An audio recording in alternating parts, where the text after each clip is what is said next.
I think we are right on time, so I'll just go ahead and start with it. Uh, and as people keep rolling, they'll be able to go ahead and listen to from where I left. So, hi everyone. I am Shatrupa. I am a solution principal here at Highradius, and welcome to our session on how to fix revenue leakage in the CFO's office. And this session will mostly focus on the digital transformation in AR. Now, let us try to keep the session very interactive. In case there are any comments, feel free to type them on chat. And if there are any questions, feel free to do the same. Now, I might not be able to monitor the chat window actively right now, but I promise that by the end of the session, I'll get back to each and every one of you. So, as you settle in, let me just give you a quick overview of Highradius. So, we cater to a very niche problem in the market, and this slide basically talks about the essence of Highradius. So Highradius wants to be the prominent provider to the CFO technology stack.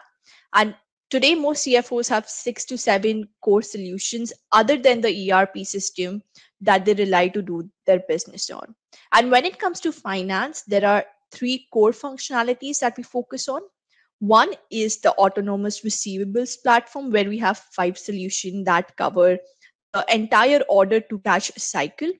Second, we have the treasury system, which is based on AI cash forecasting and cash management.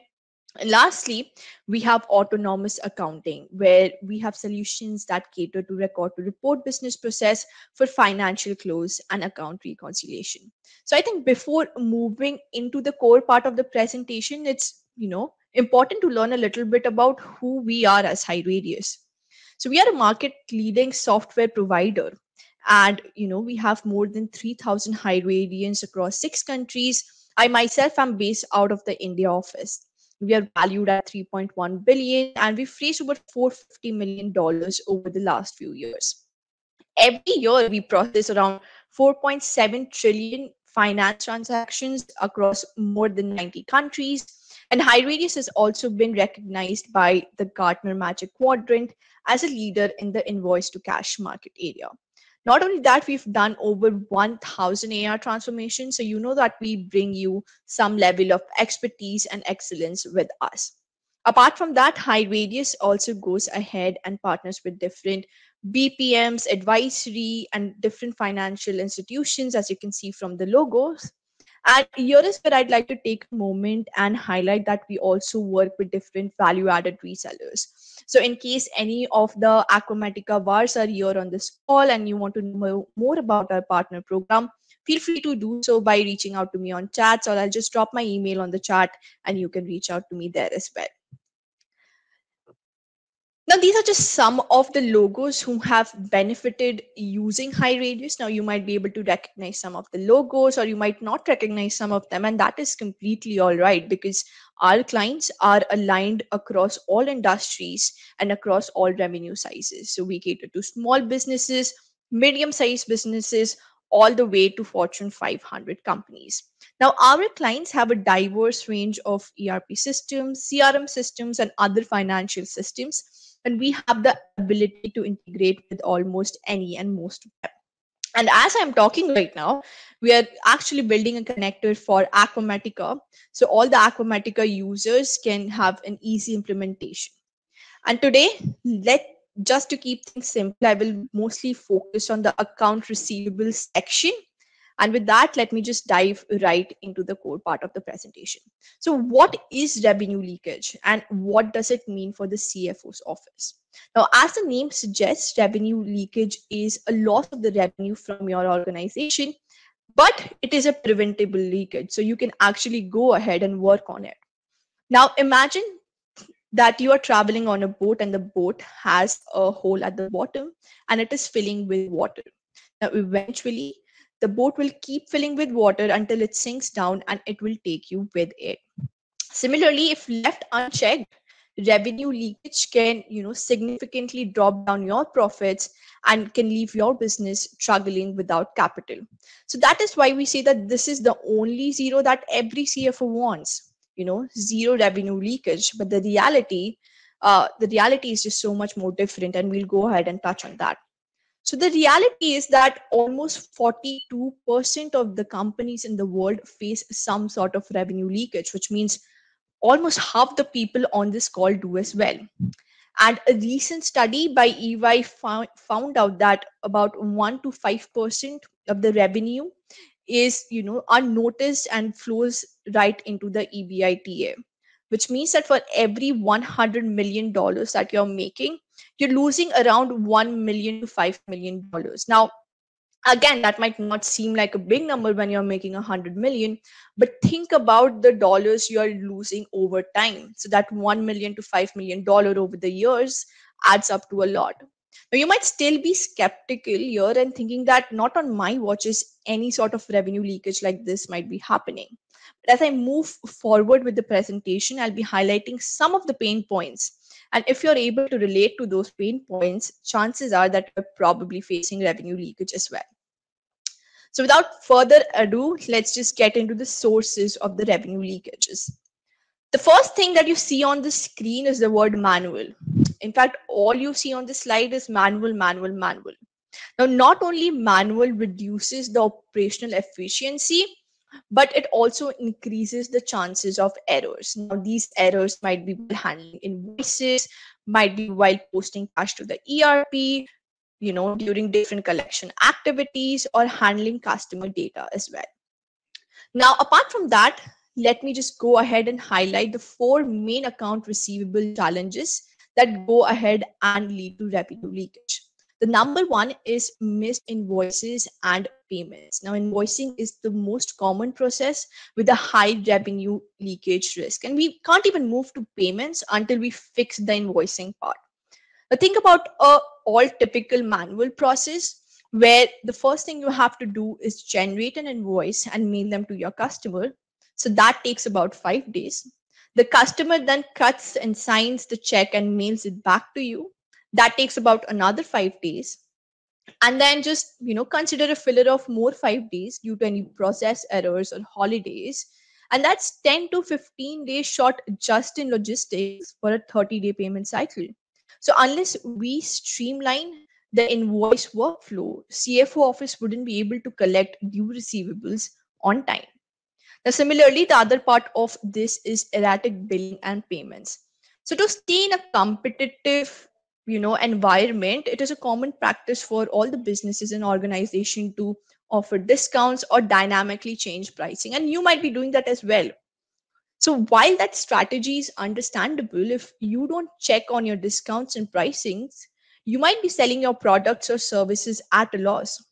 So for example, in case you are in a distribution environment today, you might be giving out manufacturing discounts, manufacturing rebates, special discounts for special customers, discounts for new customers, and so on.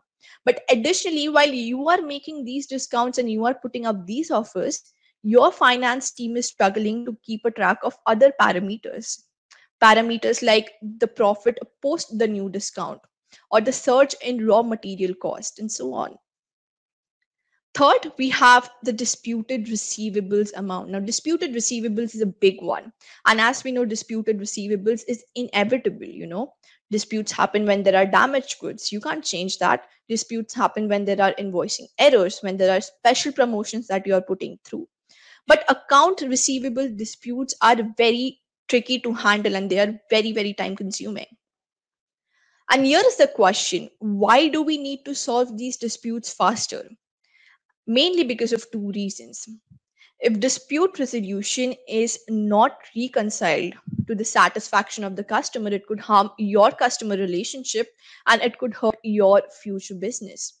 And the second is more for your organization, which means that if accounts receivable need to be charged off because they are not received or they are not reaching to you in a timely manner, it could hurt your organization's cash flow. And if you hurt your company's cash flow, your company's ability to operation and fulfill the ongoing obligations reduces. Lastly, we have weak credit policy. Now, inherently, a company can have a strong credit policy, but a weak implementation because the credit team has more on their plate than they can chew. They would consider themselves lucky if they could just do a periodic review of a customer once a year. I think many of you might have noticed that during the pandemic, when some of the companies or your customers were not doing well, you would have wanted to stay on top. You would have wanted to know about them sooner than later so that you could have taken proactive actions. Now, not only that, it would also apply for the best of your customers who want to go ahead and, do more business and buy more from you, but they do not have the credit limit extended to them just because your credit team is so far behind on other tasks. So, with that, I've summed up the 5 reasons why these revenue leakages happen. Continuing to that, let's move to the 5 proactive approaches to fix the leak. First up, we have real time visibility. I mean, hey, you can't fix what you can't see. And how many times has it happened with you that somebody has wanted an update on a customer and you had to go through a bunch of sheets, bunch of mediums, talk to a bunch of people, and then get the information? So not only real time visibility matters here, but collective real time visibility matters so that your organization stays aligned. Second, we have digital touch points. Now, since the goal of AR is to collect bills and to receive payments, the digital touch points revolve mostly around customers and payments. So the top 3 digital touch points that I want to talk about is one, e-invoicing, because e-invoicing would mean faster generation of invoices and faster delivery. E-payments, so that your customers can make proactive payments for you. And third is a customer portal, so that your customers can have a frictionless experience throughout. Next up, we have robust strategies. So if you have the real-time data and digital touch points with you, you can use them to form different strategies at place. Not only that, you would need to automate these strategies, for them to be implementable, because what we have seen is companies have different policies, rules, and strategies at place, but what happens is that they are not implementable. They are just lying there. Nobody is doing anything with it. So let me just get this clear through a collections example. Let's say that you have the data on the payment of all your customers. What you can do is you can go ahead and set up rules so that an automated correspondence is sent out to the low priority customers who always make payments on time. And then you can go ahead and simply focus your time on the high priority customers who make delayed payments.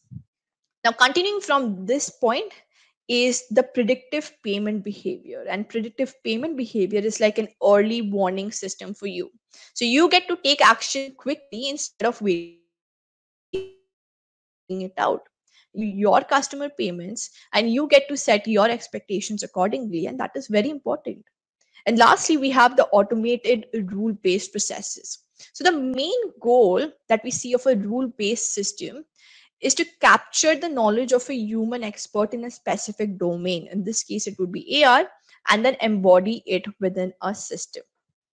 Many of you who are here, who work in AR or who know about AR, know that different policies, rules, and strategies are an integral part of the AR system. But think about this. What if you can get a system to mimic your regular actions? And with that, you would end up saving. Could you just give me 1 minute? Um,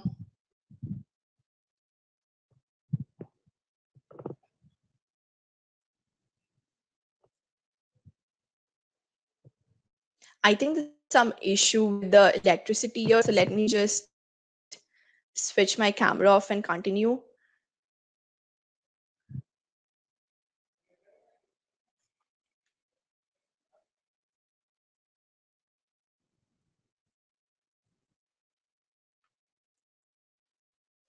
So sorry about that. Yeah, it's actually 12 a.m. at the office and everybody is leaving. So, they just went ahead and decided to turn off the lights. So, as I was saying, just think about a system which can mimic your regular actions. And by that, you would end up saving a lot of your time and can dedicate that to other crucial AR activities. Now, with that, I'll transform into how automation can go ahead and solve these revenue leakage problems. First up is getting more visibility via predictive and real time analytics. Now, according to a research, 27% of the C suite executives said that they have no idea about the financial scenario of their company. which means that these business leaders are taking decisions based on a you know, uh, completely null picture. And only 56% of the C-suite executives said that they are confident about the financial data that they receive. So the question here is, why is the accuracy of the data hindered? And this accuracy is hindered because, people rely on clunky spreadsheets, outdated processes, a bunch of different mediums.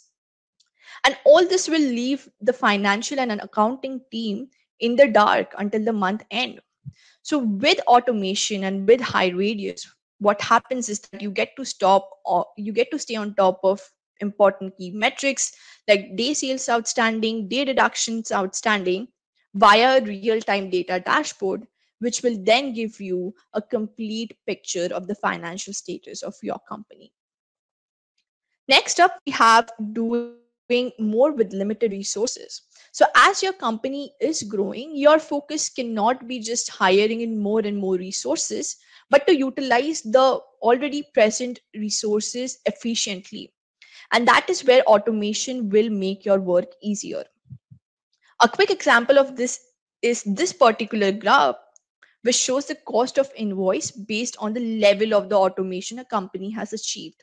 So you can notice here the company which has most of the automation ends up paying 5 times lesser than the companies which are there on the opposite spectrum. So compare this $2 difference with the $10 difference.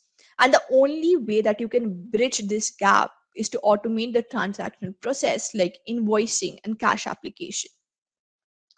And lastly, we have AI. AI is everyone's favorite. It's like a magic blanket that you can throw over your problems and it changes things. It makes human work a lot easier. So let me relate this with a deductions scenario. Now think about this. 60% of the deductions go in the favor of the customer, which means that today your deduction analyst is researching through 100% of the deductions only to find the 40% which are invalid and then take actions on them. But with advanced analytics powered by AI, what can happen is that we can predict the validity or the invalidity of a deduction. And what that would mean is that you reduce up to 60% of the human touch points in the process. And how will we go ahead and understand if a particular deduction is valid or not valid? Here's how. AI uses different factors like the past payment history, the past deduction behavior, the root causes, the resolution trends to go ahead and tell you about the answer. So apart from reductions, you can also go ahead and use AI to auto suggest invoice matching, as well as use it in the different OCR templates and OCR formats. So with this, I've come to an end of the session, and what I really want you to take away from this session is how digital transformation is the only way to move forward with AR, and it reduces revenue leakages, making you profitable more than ever. So with that, I'll just stop sharing my screen because we've reached to the Q&A section of our sessions. I'll stop sharing. I'll get back into the session so that if there are any comments or chats, I can go ahead and take a look at it.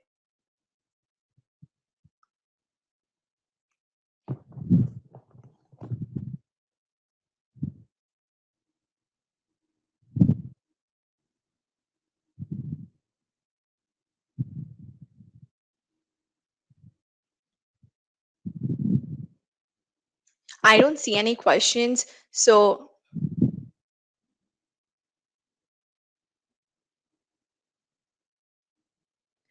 Steve, would you be able to just, highlight a little bit more about what you mean uh, with the question? I'm not able to get your question clearly. Oh, I've been in the Acumatica space over, just about 6 months.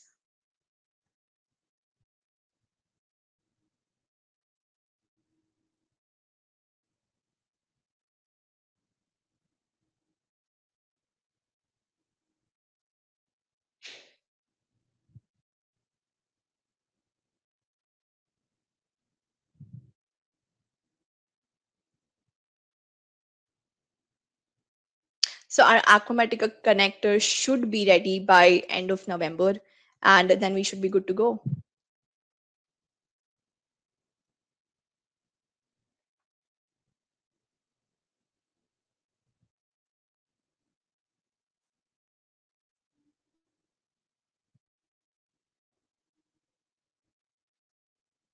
Yes, Steve. So we go ahead and we'll do an integration with the ERP system. Now, if we have the connector ready for acuMatica, that integration would be an API system. We'll just extract in files from the ERP and put it into our Highradius solution.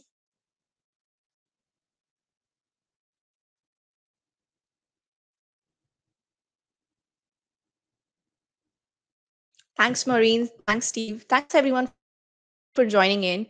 So I'll just be here on the chat boot for a while in case there are any more questions. And in case you want to reach out to me, via by email, I'll just drop in that as well.